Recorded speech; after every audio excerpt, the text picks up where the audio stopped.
오늘 말씀 요한복음 3장 12절에서 21절 함께 합독하겠습니다. 시작.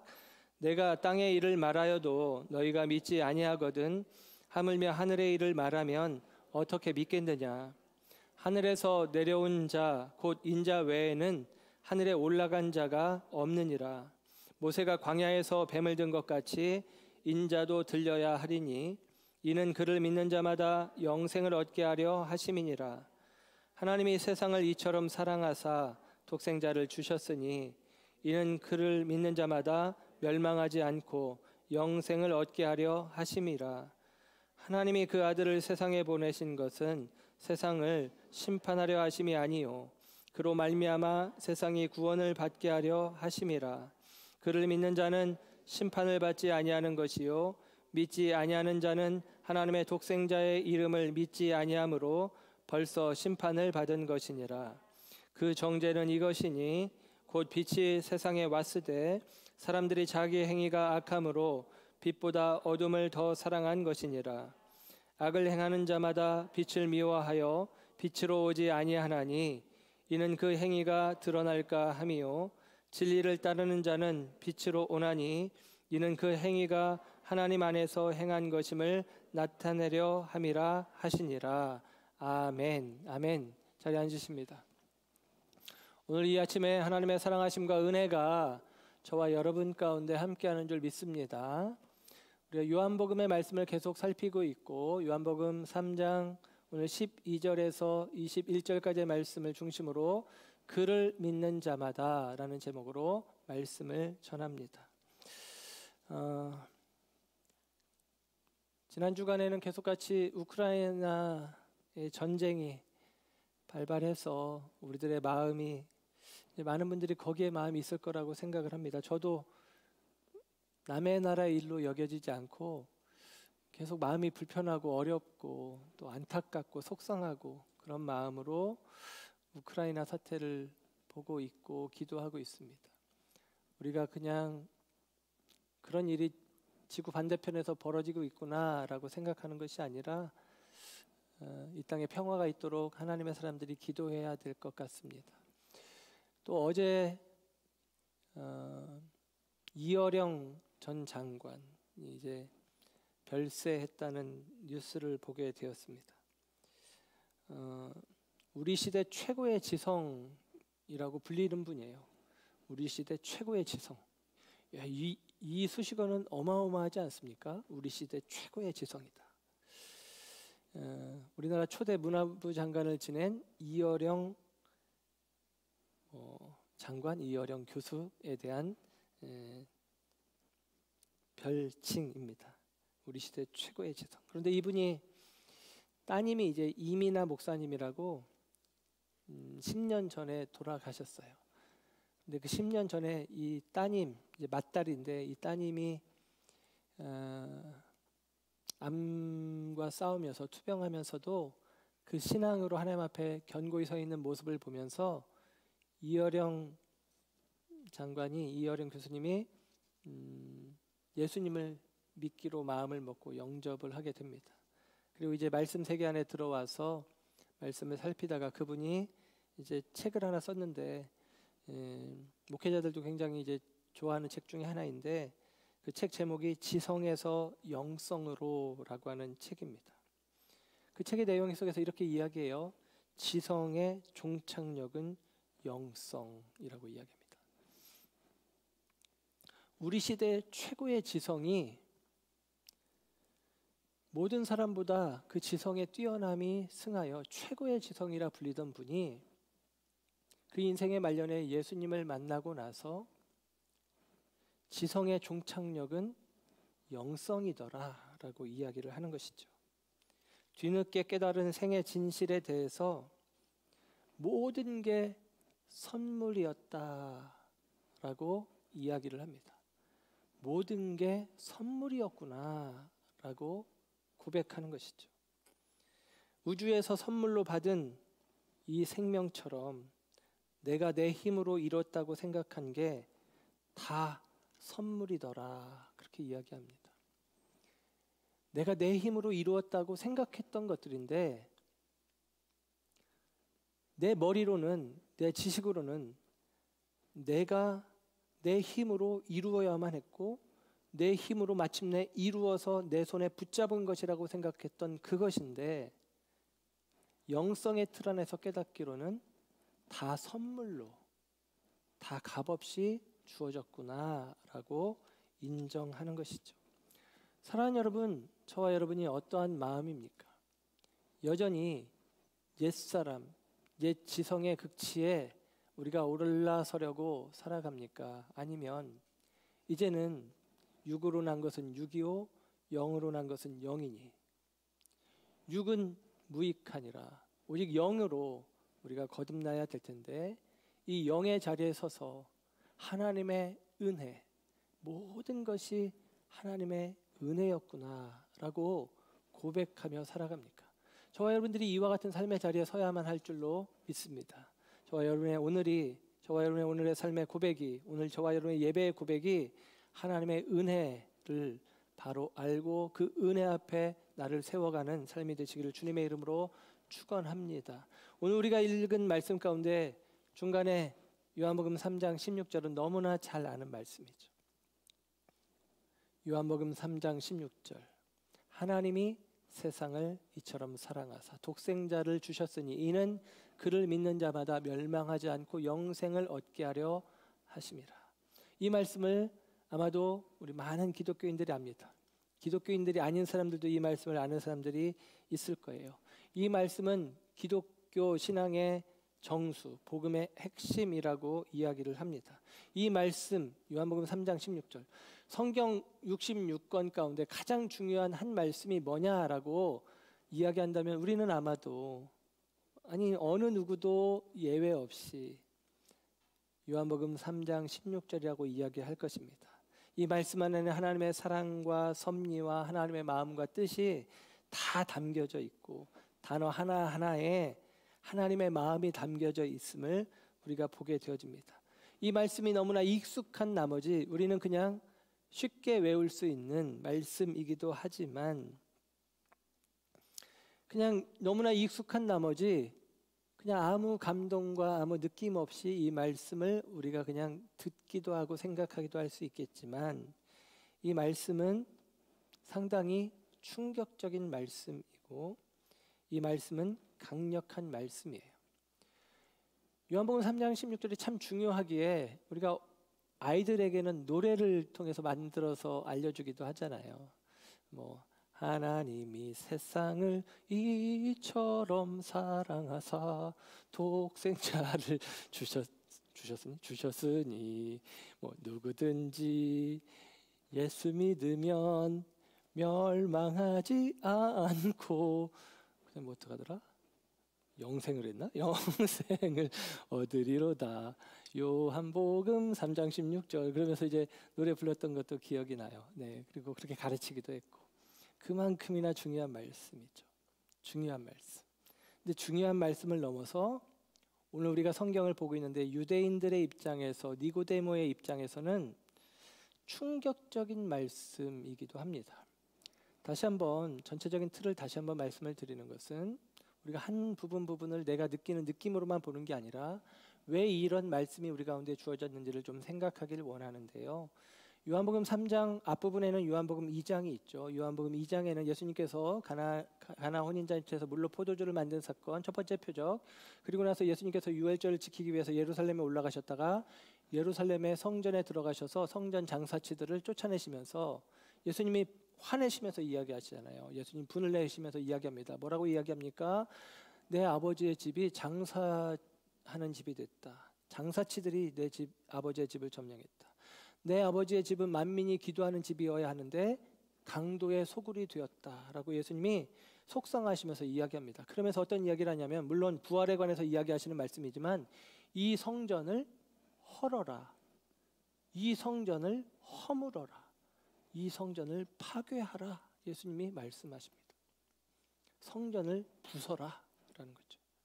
그리고 나서 요한복음 3장에 들어와서 니고데모와 이야기를 하면서 이 성전 중심의 사람이요, 이 성전이 곧 율법의 가치, 그러니까 유대인들에게서 가장 중요한 가치는 성전과 율법인데 이 성전 중심의 사람이요, 율법의 수호자처럼 살아갔던 유대인의 지도자며 관원이며 산헤드린 공의의 의원이라고 볼 수 있는 니고데모와 예수님이 3장에 들어오면 대화를 하게 되어지는데, 그 니고데모를 예수님이 부정하며 이야기합니다. 너 거듭나야 해. 거듭나지 않으면 소용없어. 예수님이 니고데모를 책망하듯이 이야기합니다. 네가 유대인의 선생이라며 그것도 몰라? 라는 것이죠. 그렇게 얘기하시고 나서는 오늘 우리가 익히 잘 알고 있는 말씀인데, 요한복음 3장 16절을 통해서 이야기하십니다. 하나님이 세상을 이처럼 사랑하사. 하나님이 세상을 이처럼 사랑하사. 여러분, 교회는, 성전은 무너져야 된다라고 이야기하는 예수님이 세상은 사랑하신다라고 이야기합니다. 이게 오늘날로 치면 이렇게 이야기하는 거죠. 교회는 소용없다. 교회는 이제 무너져야 된다. 하나님은 그러나 세상을 사랑하신다. 요한복음 3장 16절 하나님의 세상을 이처럼 사랑하사 했는데요, 같은 요한이 요한 1서 2장 15절에는 이런 말씀을 기록하기도 합니다. 이 세상이나 세상에 있는 것들을 사랑하지 말라. 누구든지 세상을 사랑하면 아버지의 사랑이 그 안에 있지 아니하니. 그럽니다. 누구든지 세상을 사랑하지 말라. 하나님은 세상을 사랑한다고 하면서 우리에게는 세상을 사랑하지 말아라 라고 이야기를 해요. 여러분, 똑같은 세상이라는 말이 나오고 사랑이라는 말이 나오지만, 하나님이 세상을 이처럼 사랑한다라는 표현도 있고, 같은 요한이 말하기를 너희는 세상을 사랑하지 말아라 라고 이야기하기도 합니다. 물론 우리는 의미를 통해서 구분을 할 수 있겠죠. 하나님의 세상을 사랑한다라는 것과 우리에게 너희는 세상을 사랑하면 안 돼, 세상과 세상의 것들을 사랑하면 하나님의 사랑이 너희 안에 없는 거야 라고 이야기하는 것은 의미를 통해서 구분을 해야 합니다. 세상을 사랑하지 말라는 것은 세상의 요소, 세상에 속한 방식, 세상의 것들은 세상의 원리를 따라 만들어진 것들입니다. 곧 죄와 죄의 결과를 이야기하는 거예요. 그것들을 우리는 세상에 속한 것이라고 이야기하고 그것들은 우리가 사랑해서는 안 될 것으로, 가까이에서는 안 될 것으로 성경은 이야기합니다. 반면 오늘 본문에 이야기하는 세상은 그럼 무엇입니까? 그 세상의 원리와 그 세상의 방식 속에 속해 있는 사람들입니다. 그 사람들에게 대하여 하나님의 은혜와 사랑이 선포되고 있는 거예요. 여러분, 세상에 있는 사람들은 세상의 방식 아래에서 세상에 속한 일들, 곧 죄를 짓는 거예요. 성전에 속한 사람들은 나름대로는 성전의 방식과 성전에서 선포되어지는 율법, 하나님의 말씀이죠. 그 말씀을 붙잡고 살아가는 사람들입니다. 그 말씀을 지키기 위해서 애쓰고 몸부림치는 사람들의 대표가 바리새인이요, 그들의 대표가 어쩌면 니고데모일 것이고, 니고데모는 누구보다도 율법을 지키기 위해서 애썼던 사람일 거예요. 그런데 그가 지금 예수님에게 부정되고 있고, 그들이 붙잡았던 성전이 지금 부정되고 있는 것입니다. 반면에 세상의 원리와 세상의 죄의 구조 속에서 살아가는 사람들은 죄 가운데 죄의 열매를 맺으며 살아가죠. 세상이 하나님이 창조하신 세상이었고, 하나님이 지으셨고, 하나님의 형상으로 선하게 인생들을 만들었는데, 그 인생이 하나님을 떠납니다. 범죄합니다. 하나님께 대하여 악한 마음으로 하나님을 대적하는 존재가 되어졌습니다. 악한 마귀 공중권세 잡은 자의 손아귀 위에서 흔들리고 있고, 하루도 빠짐없이 범죄가 우리 가운데 있고, 사람들은 서로 미워하고 싸우고 자기 이속을 챙기기 위해서 전쟁도 마다하지 않는 세상, 그게 바로 하나님이 사랑한다라고 이야기했지만 이 세상의 모습입니다. 성경 19절에는 오늘 본문 19절에는 사람들이 빛보다 어둠을 사랑한다. 빛보다 어둠을 사랑하는 사람들이에요. 빛이 아니라 어둠의 일들을 사랑하는 사람들입니다. 이렇게 악한 세상에 대해서 하나님이 어떻게 하셔야 될까? 우리 입장에서는 그 악한 세상에 대하여 하나님께서 더 강력한 제재와 규율과 그리고 벌을 내리셔야 된다라고 일수 생각하기 쉽습니다. 여러분, 이 말은 사실 좀 놀랍지 않습니까? 오늘날로 표현하면 교회는 허물어져야 되고 세상은 사랑하신다. 아니, 교회에 조금 흠이 있고 목회자들이 또 실수하고 잘못하는 부분들이 있기도 하고 성도들이 좀 온전치 못한 모습들이 있기도 하지만 그래도 교회가 낫지. 교회를 하나님이 인정해 주시고 더 악한 세상을 하나님이 잘못됐다 틀렸다라고 이야기하는 게 맞지라는 생각이 듭니다. 그게 바로 유대인들이 가졌던 생각이고 그들이 나름대로 그릇되었지만 선민의식을 가지고 하나님의 백성, 하나님의 자녀로서의 자부심을 가지고 살아가는 이유였습니다. 세상은 틀렸고 우리는 하나님께 속했고 우리는 하나님의 특별한 백성들이고 이 마음이죠. 그런데 여러분, 그들의 생각이 틀렸다기보다는 그들이 어느 순간 변해버린 것입니다. 하나님의 뜻을 그들이 곡해하기 시작한 것이죠. 율법화된 유대교가 되어져 버린 것입니다. 제도화 되어가는 모습이 그들의 모습이죠. 오늘날도 교회가 모든 것이 하나님의 은혜였다, 선물이었다라는 사실을 깨닫지 못하고 우리가 안간힘을 쓰고 노력하고 수고해서 그것들을 내가 받아내는 것처럼 내 손에 취하는 것처럼 생각하는 구조, 우리 가운데 주어진 제도와 규율과 법을 잘 지켜내어서 인정받고자 하는 그 마음들이 우리 가운데 있다면 그것은 율법화된 유대교와 마찬가지로 오늘날 제도화된 교회라고 이야기할 수 있습니다. 그리고 그것에 대해서 주님은 말씀하시는 거예요. 허물어라, 무너져야 된다라고 이야기하십니다. 우리 생각으로는 교회가 아니라 세상이 무너져야 될 것 같은데 예수님은 교회가 무너져야 된다라고 이야기하시며 세상은 오히려 품으시며 사랑하신다라고 이야기하십니다. 이 악한 세상에 대하여 우리 생각으로는 하나님이 어떻게 하셔야 될까라고 생각할 때에 더 강한 규범, 더 강한 규율, 더 강한 심판이 그들 가운데 필요하다라는 생각들을 하게 됩니다. 여러분, 그런 얘기 우리가 하잖아요. 예를 들면 강력범죄가 발생하고 그럴 때마다 더 벌을 세게 줘야 돼. 그런 놈들은 차라리 사형제도 죽여버려야 돼. 이런 말을 곳곳에서 하기도 합니다. 어떤 마음에 그 말씀들을 하는지는 분명히 알 수 있죠. 얼마나 극악한 범죄를 저질렀는지 우리가 보고 듣고 하는 일들이 우리 가운데 있습니다. 그런데 여러분, 범죄자를 솜방망이 처벌하니까 더 큰 죄악들이 이 땅 가운데 있지라고 생각하는 게 우리의 마음이고 그렇게 더 많은 규율이 더 큰 엄단한 심판이 있어야 돼라고 하는 것이 우리의 생각일지 모르지만 오늘 성경은 하나님은 더 많은 율법이 아니라 독생자를 주십니다. 심판하시는 방식이 아니라 구원을 주시려 한다라고 이야기합니다.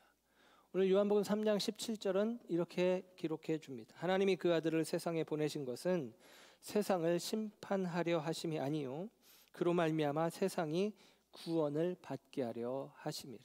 아멘. 심판하시기 위해서가 아니라 구원하시기 위해서라는 것이죠. 왜 심판하시는 방식을 취하지 않고 구원하시려고 하시느냐? 왜 더 강력한 규율과 강력한 제재와 강력한 형벌을 통해서 이 악한 세상을 조정해 가려고 하시지 않고 주님께서는 독생자를 주셨느냐? 심판이 아니라 구원을 주셨느냐? 이유는 성경이 기록한 그대로입니다. 하나님이 세상을 이처럼 사랑하셨기 때문입니다. 하나님이 죄인들이지만 이 죄의 구조 속에서, 이 세상 속에서 죄의 열매를 맺어가는 그릇된 인생들이지만 그들을 하나님이 사랑하셨다라고 이야기하는 것이죠.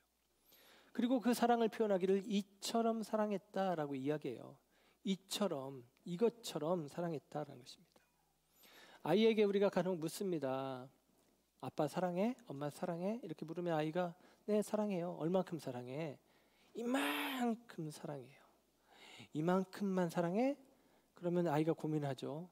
저 인간이 도대체 무슨 대답을 원하나 싶은 생각을 하다가 하늘만큼 땅만큼, 뭐 좀 말을 배운 애들은 그렇게 이야기합니다. 하늘만큼 땅만큼. 그게 제일 크다는 걸 아는 거죠. 하늘만큼 땅만큼. 예, 이만큼이 어느 만큼이냐? 하늘만큼 땅만큼. 이처럼은 그러면 어떤 것이냐? 그 뒤에 있는 표현은 이렇게 표현이 되어집니다. 하나님이 세상을 사랑하사 독생자를 주셨으니, 독생자를 주셨으니, 이것입니다. 독생자를 주셨으니. 이 표현의 번역이, 공동 번역이 천주교에서 쓰는 성경인데요. 77년도, 우리가 이제 개역 한글이 있고 우리도 개역 개정이 있고 이렇게 조금씩 바뀌잖아요. 그처럼 이제 조금씩 바뀌는데, 한국 캐톨릭에서 쓰는 공동 번역 성경의 77년도 번역판에서는 이 본문을 이렇게 기록을 해주었어요. 하나님이 세상을 극진히 사랑하신 나머지 독생자를 주셨다는 거죠. 하나님이 세상을 극진히 사랑하신 나머지 외아들을 주셨다. 이렇게 이제 기록을 해주고 있는 거예요. 극진히 사랑하신 나머지, 극진히 사랑하신 나머지. 하나님이 사랑하신 결과가 뭐냐? 사랑하신 나머지, 사랑하신 것의 결과. 그게 뭐냐? 그 결과가 무엇이냐? 그 나머지가 무엇이냐? 독생자를 주셨다라는 거예요. 곧 하나님께서 우리를 사랑하시는 그 결과, 나머지 표시가 무엇이냐? 하나님의 아들을 우리에게 내놓으셨다라는 것입니다. 이 번역이 또 현대어 성경에서는, 아니, 현대인의 성경에서는 외아들마저 주셨다라고 표현을 합니다. 외아들마저. 이 마저라는 표현은 이런 거잖아요. 모든 것을 주고 그것마저도 주었다라는 표현이 되어지는 것입니다. 더 이상 줄 수 없을 때까지 주고 그것마저도 내어주었다. 이렇게 이야기하는 거죠. 하나님이 세상을 극진히 사랑하신 나머지 외아들마저도 내어주셨다라고 이야기를 하는 것이죠. 로마서 8장 32절은 이렇게 기록을 해줍니다. 자기 아들을 아끼지 아니하시고 우리 모든 사람을 위하여 내주신 이가 어찌 그 아들과 함께 모든 것을 우리에게 주시지 아니하겠느냐 그럽니다. 아들도 내어주셨는데 이 모든 것 너희에게 당연히 주시지, 그렇게 이제 바울이 이야기를 하는데요. 보세요. 이 모든 것보다 아들마저도 내어주시는 이처럼 이만큼의 사랑, 그 사랑에 얼만큼이냐? 아들마저도 내어주시는 사랑이 우리 가운데 있다라는 것이죠.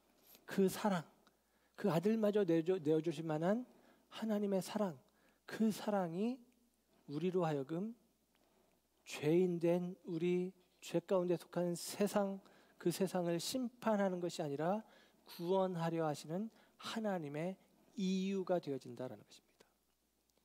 그 사랑이 저와 여러분에게 있는 거예요. 사실 이 사랑이 중요한 것은, 이 사랑을 아는 사람들은 어떻게 그 사랑을 거절하겠고 외면하겠고 부정하겠습니까? 그 사랑을 받아들일 수밖에 없는 것이죠. 근데 오늘 저와 여러분은 오늘 그 하나님의 사랑이 어떠한지를 이 말씀을 통해서 우리가 알 수 있지만, 그 사랑이 얼마나 큰지를 이야기한다기보다는 이미 앞부분에 우리가 다루었던 이야기의 연장선상에서 니고데모에게 하시는 말씀이죠. 진실로 진실로 뇌가 거듭나지 아니하면, 사람이 거듭나지 아니하면 하나님 나라를 볼 수 없다. 거듭나야 된다. 진실로 진실로 말하는데 물과 성령으로 나지 아니하면 하나님 나라에 들어갈 수 없다. 물과 성령으로 나야 된다. 곧 천국을 보고 천국을 들어가는 자, 구원받는 자, 심판이 아닌 영생 가운데 나아가는 자, 어떻게 되어지는 것이냐, 그 부분을 우리가 생각하려고 하는 것이죠. 어떻게 우리가 그 하나님의 사랑 안에서 허락되어진 약속 가운데 주어진 영생을 우리의 삶에 취할 수 있느냐 생각해 보는 것입니다. 어떤 분이, 성도님이 목사님에게 와서 이렇게 질문했답니다. 목사님, 천국은 어떨까요? 천국은 어떨까요? 천국에 가서는 우리가 어떻게 지낼까요? 천국 가서 우리 뭐 해요? 천국 가면 우리 뭐 해요? 그랬더니 목사님이 한참 생각하다가 이렇게 이야기를 하셨습니다. 우리 생각과 많이 다를 수 있을 것 같아요. 천국에서는 우리가 아마도 하나님께 영원히 예배하는 것과 같지 않을까요? 하나님께 영원히 예배하고 찬양하는 모습이 우리의 모습이 아닐까요? 그랬더니 그 성도가 속으로 생각하기를, 그러면 천국이 아니라 지옥이겠다, 이렇게 생각을 했답니다. 천국이 예배만 드리는 곳, 이렇게 생각하고 나니까 예배만 드린다고? 예배 1시간 좀 넘어가면 너무 힘든데, 예배 힘든데, 예배 재미없는데, 천국이 그렇다고? 그럼 안 되는데, 이런 마음이 드는 거죠. 물론 저는 천국이 예배만 드리는 곳이라고 생각은 안 합니다.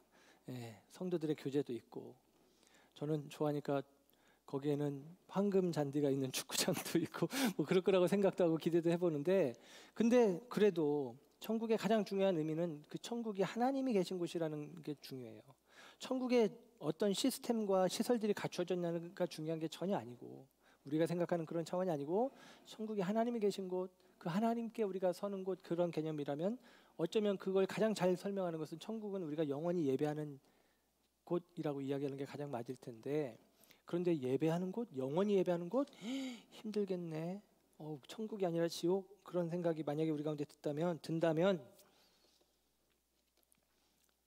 천국이 전혀 그런 예배하는 모습으로 생각을 하면서 기대가 되는 것이 아니라고 우리의 마음 가운데 생각되어진다면, 여러분, 이것은 아마도 우리가 이 땅에 살면서 한 번도 예배의 감격을, 예배의 기쁨을 경험해 보지 못한 까닭일 것입니다. 그렇겠죠. 예배의 기쁨, 예배의 감격, 그 예배의 환희를 경험해 보지 못한 사람은 천국은 영원히 하나님 앞에 예배하는 거지 라는 이야기를 들을 때 허걱할 수밖에 없죠. 이 땅에서 예배의 감격을 한 번도 누려보지 못한 사람이 천국 가서 예배 드리고 싶은 마음이 있을까요? 그럴 수 없을 것입니다. 아무도 없는 예배당에 홀로 머물며 하나님을 예배하고 찬양하고 그런 기쁨을 누려본 일이 없는 사람, 아무도 없는 곳에 1시간 동안 머물면서 오직 하나님만 생각하면서 그 하나님의 임재를 경험해 본 일이 없는 사람, 그런 사람은 아마 어쩌면 천국의 하나님을 영원히 예배하는 곳이라는 이야기 앞에 허걱하는 반응을 할지도 모르겠습니다. 우리가 만약에 이 땅에서 하나님 나라의 작은 파편이라도 볼 수 없고 경험할 수 없다면 우리는 그날에도 하나님의 나라에 들어갈 수 없겠다라고 저는 생각합니다. 그러므로 저와 여러분이 이 땅에서 하나님의 나라를, 천국을 맛보고 누리며 살아가야 합니다. 오늘 이것이 예수님께서 니고데모에게 네가 거듭나야 하겠다라는 말씀의 의미라고 저는 생각합니다. 니고데모는 누구보다도 율법을 열심히 지켜왔고 누구보다도 성전을 중심으로 살아왔지만 그는 뭔가 불안했고 뭔가 염려가 되었고, 그래서 예수님께 와서 영생을 어떻게 얻는지를 묻는 것이죠. 영생에 대한 기대와 소망이 그에게 바램은 있었지만 확신이 없는 삶이었습니다. 그에게 예수님 말씀하시는 거예요. 네가 거듭나야 하겠다라는 것입니다. 나중에 죽어서 천국 가기 위해서, 나중에 죽어서 천국 갈 때, 우리가 죽었다가 다시 뭔가 이렇게 소생케 될 때, 그게 거듭남이 아니잖아요. 거듭남은 현재적인 삶의 방식이에요. 네가 거듭나야 되겠다. 거듭난 자는 하나님의 나라를 본다라고 하는 것은 오늘 저와 여러분이 이 땅에 살면서 그 거듭남의 삶의 방식으로 전환되지 않으면 하나님의 나라를 볼 수 없다. 하나님의 뜻을 알 수 없다. 하나님의 나라에 들어갈 수 없다. 구원받지 않은 것이다 라고 우리에게 이야기해 주고 있는 것입니다. 그러면 우리는 어떻게 거듭나는가? 어떻게 우리가 거듭날 수 있는가?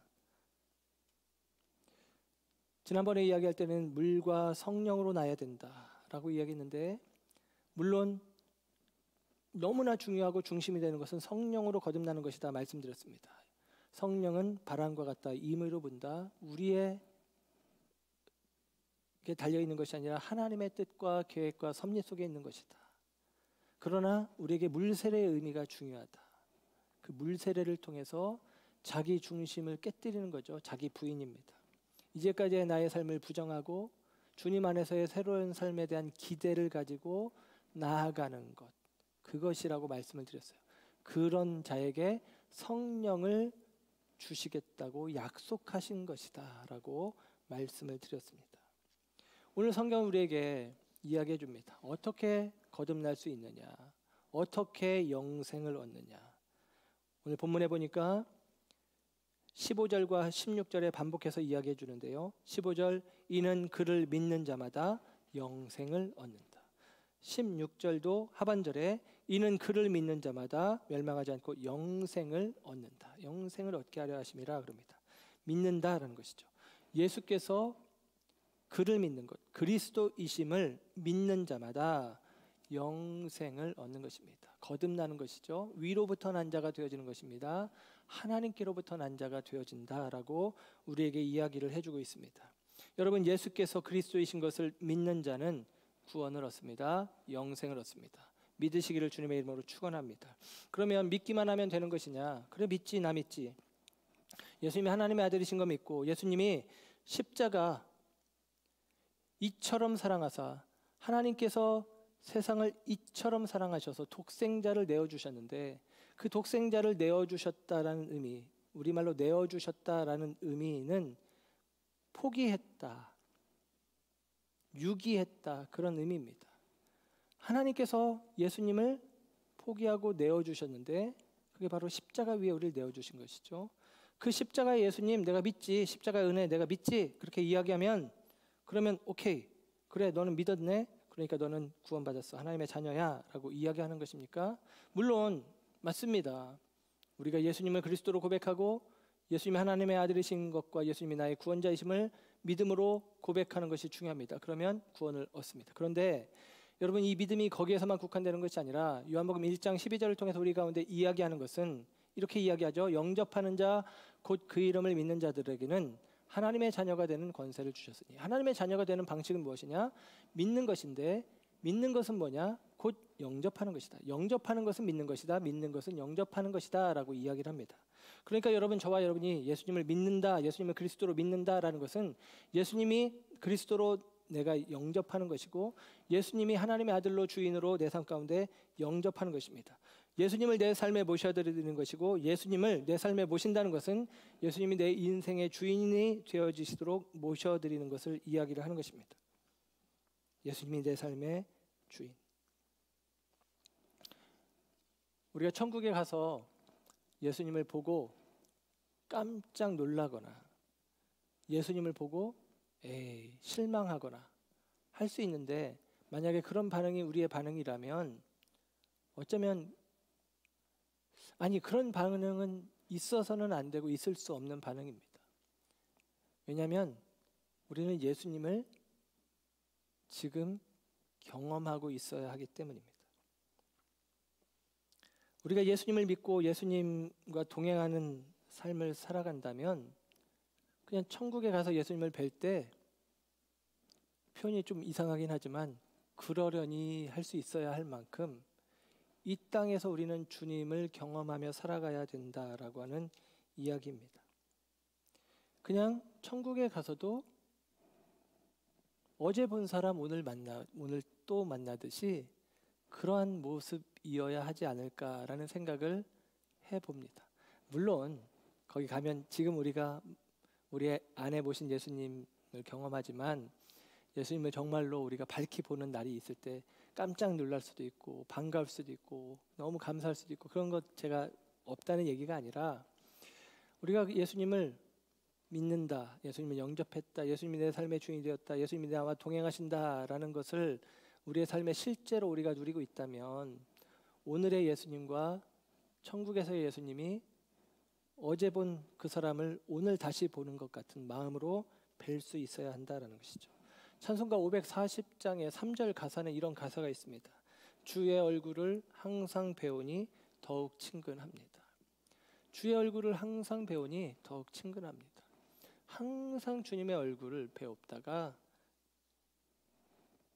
날마다 주님을 배웁다가 주님 앞에 서는 것이죠. 여기서 보나 거기서 보나 예수님이 예수님이지라는 것을 우리가 만약에 발견하고 고백할 수 있다면 여러분 참 좋을 것 같아요. 여기서나 거기서나 천국이 여기서나 거기서나 천국이지라고 인정해야 합니다. 여기서나 거기서나 예수님이 삶의 주인 되심을 우리가 경험하며 살아야 합니다. 여러분 이게 예수님을 믿는다는 것이고 예수님을 영접한다는 것이고 예수님이 내 삶의 주인이 되어주신다라는 의미가 되어지는 것입니다. 우리가 예수님이 내 삶의 주인으로 영접되어지지 않았다면 믿지 않는다면 우리는 거듭나지 않은 것이고 하나님의 나라를 볼 수도 없고 하나님의 나라를 들어갈 수도 없는 것이다라는 것이죠. 그래서 구분해 본다면 믿지 않는 자들에게 우리가 그냥 얘기하잖아요. 예수님 믿기만 하면 예수님이 주님이신 것을 우리를 위해서 대신 죽으신 것을 하나님의 아들이신 것을 믿기만 하면 구원받아 그렇게 우리가 이야기하죠. 그러나 믿는 자들에게는 어떻게 이야기합니까? 우리 스스로에게는 우리가 어떻게 이야기합니까? 교회된 우리들은 어떻게 이야기합니까? 예수님이 내 삶의 주인이 되어주셔야 예수님을 영접한 삶, 곧 믿는다는 것이 그냥 입술의 고백이 아니라 믿음의 공동체 안에 자신을 노출하여 들어오는 것이고 그게 물세례이기도 하고 그리고 그것이 요한복음에 앞으로 계속 나오는 이야기인데 그와 같은 믿음의 결단이 있을 때 그 믿음이 참된 믿음이 되는 것이고 그 믿음의 사람들은 저와 여러분은 우리의 삶 속에서 하나님의 뜻을 이루어가며 하나님의 나라를 경험하고 있어야 된다라는 사실이죠. 사랑하는 여러분 이것이 우리에게 있어서 믿음임을 기억하시기를 바랍니다. 오늘 예수님이 말씀하십니다. 14절에는 모세가 광야에서 뱀을 든 것 같이 인자도 들려야 하리니 그럽니다. 모세가 광야에서 뱀을 든 것 같이 인자도 들려야 한다. 민수기 21장 8절 9절에 있는 말씀인데요. 출애굽한 이스라엘 백성들이 광야에서 불순종하다가 하나님이 그들을 벌 주시기 위해서 불뱀을 보내십니다. 불뱀에 물려서 사람들이 죽기 시작해요. 모세가 하나님 앞에 용서해달라고 기도했더니 하나님이 방편을 하나 주시는데 장대 끝에 막대기 끝에 노수로 만든 뱀을 매달고 누구든지 불뱀에 물린 사람이 그 노뱀을 바라보면 살리라라고 약속을 하십니다. 근데 예수님이 그 말씀을 인용하시는 것이죠. 12절 말씀을 보면 땅의 일을 말해도 너희들이 모르는데 하늘의 일을 말하면 너희들이 알겠느냐 그러면서 예수님 말씀하시는데 이 14절의 이야기가 14절의 이야기가 16절의 예수님의 말씀으로 이어지는 거죠. 14, 15절의 구조가 16절의 구조랑 같아요. 그렇죠? 그래서 인자가 들려야 한다라는 것과 하나님이 세상을 이처럼 사랑하사 독생자를 주셨으니 내어주셨다라는 것이 구조가 같고 그 뒤에 나오는 결과 누구든지 그것을 믿으면 영생을 얻는다. 누구든지 그것을 믿으면 그를 믿으면 영생을 얻는다라고 이야기를 해줍니다. 그러니까 인자가 들린다는 것이 독생자를 내어주심의 의미라고 예수님은 민수기에 있는 말씀을 인용해서 설명을 합니다. 곧 이미 말씀드린 대로 예수님께서 저주받은 나무 막대기 위에 예수님이 오르시는 것이죠. 그 예수님을 바라보는 자는 산다라는 것입니다. 예수님을 믿는 자는 산다라는 것입니다. 그런데 민수기에 있었던 내용을 보면 그렇게 구체적으로 기록하진 않지만 본 자는 살았다라고 기록해요. 장대 끝에 매달린 노뱀을 본 자는 살았다. 그러면 반대로 보지 않은 자는 죽는 것이죠. 예수님이 나무 위에 달려 십자가에 달려 죽으실 때에 그것을 믿음으로 받아보는 사람들은 사는 것이고 그렇지 않은 사람들은 죽는 것입니다. 사람들이 자기 중심성이 얼마나 강한지 노뱀을 보기만 하면 산다라고 이야기하는데 끝까지 보지 않는 사람들이 있다라는 것입니다. 자기 중심, 자기 고집, 자기 생각, 자기 경험, 자기 자존심을 포기하지 못하고 죽어가면서도 버티는 것입니다. 죽어가면서도 바라보지 않습니다. 그게 얼마나 무서운 자기 중심성인지 생각해 봅니다. 여러분, 이 자기 중심성을 깨뜨리고 우리의 옛사람의 모습을 깨뜨리고 지금 우리 앞에 계신 주님을 보아야 합니다. 지금 봐야 살 수 있고 지금 봐야 하나님 나라에 들어갈 수 있습니다. 지금 보지 못한 사람은 하나님의 나라에 들어갈 수 없어요. 지금 이 순간 예수님을 내 삶의 중심으로 모셔드리지 않으면, 지금 이 순간 주님이 나를 다스리고 있음이 삶 속에서 경험되지 않는다면 우리는 오늘 성경이 말하는 영생, 구원, 하나님의 나라와 먼 사람들이다라는 사실입니다. 바라기는 원하기는 지금 예수님을 보아야 합니다. 그래야 나중에도 예수님을 친근하게 보는 거예요. 지금 하나님의 나라를 보아야 합니다. 그래야 나중에도 하나님의 나라에 들어가는 것입니다. 예수님이 저와 여러분의 삶의 주인이 되실 수 있도록 나무에 달리신 예수님을 믿음으로 바라보시고 그 주님이 나의 주인 되어질 수 있도록 영접하시는 저와 여러분 되시기를 주님의 이름으로 축원합니다. 그를 믿는 자마다 영생을 얻게 하신다는 이 약속의 말씀을 믿고 그분을, 예수님을 믿고 영접하는 저와 여러분의 삶이 되기를 소원합니다. 이 말씀을 하나 드리고 말씀을 가름하길 원합니다. 일본의 장애를 입은 시인인데 호시노 도미히로라고 하는 분이 있습니다. 이분이 이제 24살 때 체육교사로 있었는데 학생들에게 이제 공중돌기 시범을 보이다가 사고가 나서 이제 목 아래의 부분이 다 마비가 되는 사지마비라고 하죠. 그래서 목만 사용할 수 있어서 입으로 붓을 물고 시를 쓰고 꽃의 그림을 그리고 그런 어떤 시인이면서 화가인 분이 있습니다. 이분이 이제 많은 글들을 남겼는데 그 가운데 바람이라고 하는 시를 소개해 드리길 원합니다. 바람은 보이지 않지만 나무에 불면 녹색의 바람이 되고 꽃에 불면 꽃바람이 된다. 방금 나를 지나간 바람은 어떤 바람이 됐을까? 이것입니다. 바람, 그것은 보이지 않는데 나무를 지나가면 녹색 바람이 되고 꽃을 스쳐 지나가면 꽃바람이 되는데 지금 나를 스쳐 지나간 바람은 어떤 바람일까? 어떤 바람일까? 여러분, 저와 여러분이 예수님을 믿으면 우리 안에 성령의 세례, 성령이 우리 안에 거하시게 되죠. 그 성령이 내 속에서 나를 주장하여 내 삶 속에서 성령의 열매를 맺어가게 되어질 것입니다. 성령의 바람이 나를 스쳐 지나갔을 때 나는 어떤 바람이 되었을까요?